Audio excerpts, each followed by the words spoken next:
Mas quem que pode submeter a um processo de aceleração? Estudantes com superdotação. O estudante típico não vai estar sujeito à aceleração.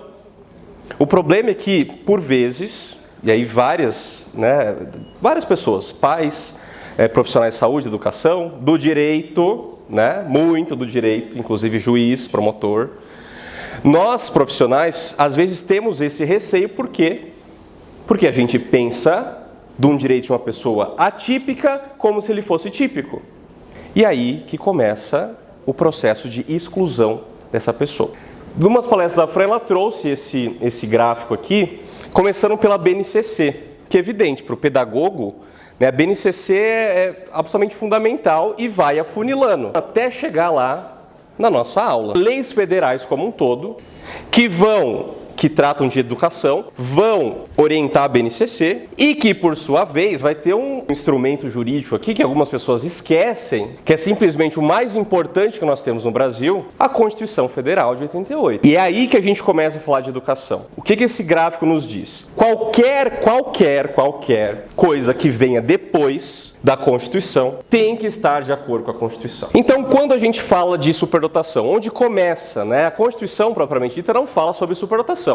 Ela fala algo bastante importante, que a gente tem que ter acesso aos níveis mais elevados de ensino, qualquer pessoa no Brasil, de acordo com a sua capacidade individual. O que diz a LDB? Artigo 58, entende para educação especial, a modalidade educação regular oferecida preferencialmente na rede regular de ensino para educandos de deficiência, transtornos globais de desenvolvimento e altas habilidades para dotação. Essa redação com o termo superdotação foi incluída em 2013.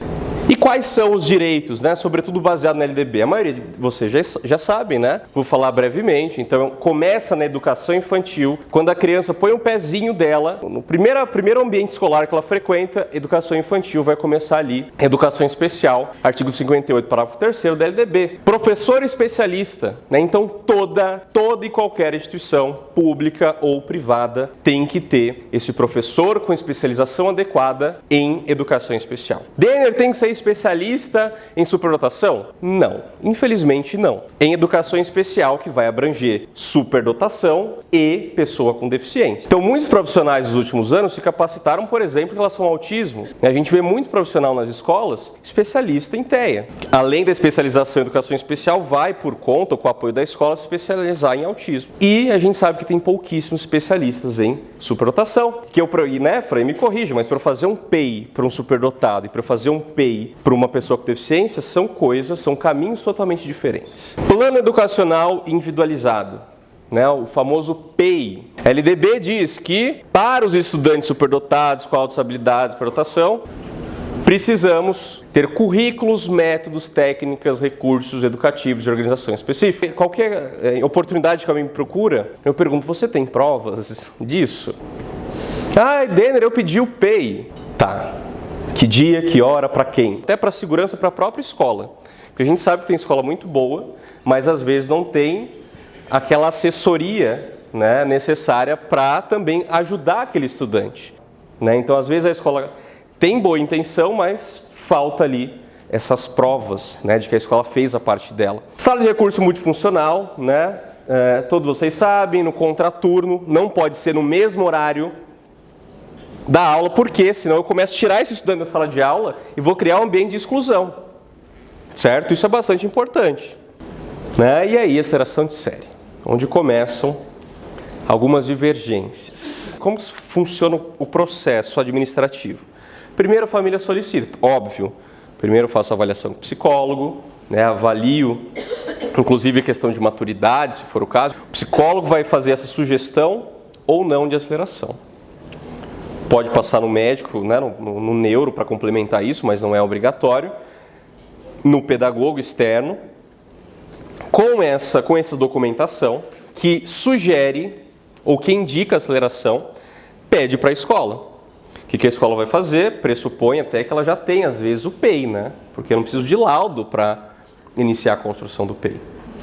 E aí você analisa esse caso e a escola vai emitir um parecer por escrito, sendo favorável ou contra, e dando as razões, os argumentos dela, certo? Isso é bastante importante. Usando a sua autonomia constitucional ela vai dizer o que ela acha que é o melhor para aquele estudante, sempre pensando o melhor para o estudante, para a criança, no caso, o adolescente. O que aconteceu lá em 2023, esses dias, dia 5/2/2023? É um parecer feito pelo Conselho Nacional de Educação e entregue para o ministro da Educação. Apesar de não homologado pelo ministro, e portanto você não pode chegar lá na escola, né, e exigir da escola que ela se adeque inteiramente,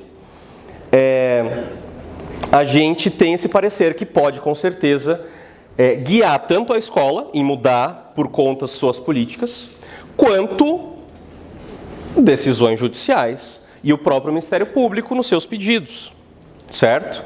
Então, ainda que não homologado pelo MEC, portanto não vinculado obrigatoriamente, em algum momento isso aqui pode servir como fundamento, inclusive decisão judicial, porque é um documento já aprovado, para cobrar direitos. E o que é de relevante aqui, a aceleração de estudos, sempre que o estudante de alta habilidade de computação for capaz de demonstrar que domina os conteúdos esperados para o ano escolar, o qual foi matriculado.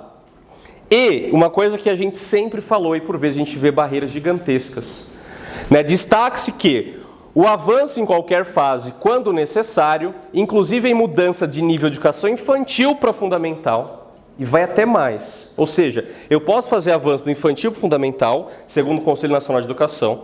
Eu posso fazer avanço do fundamental 1 para o 2 e até mais, do médio para o superior.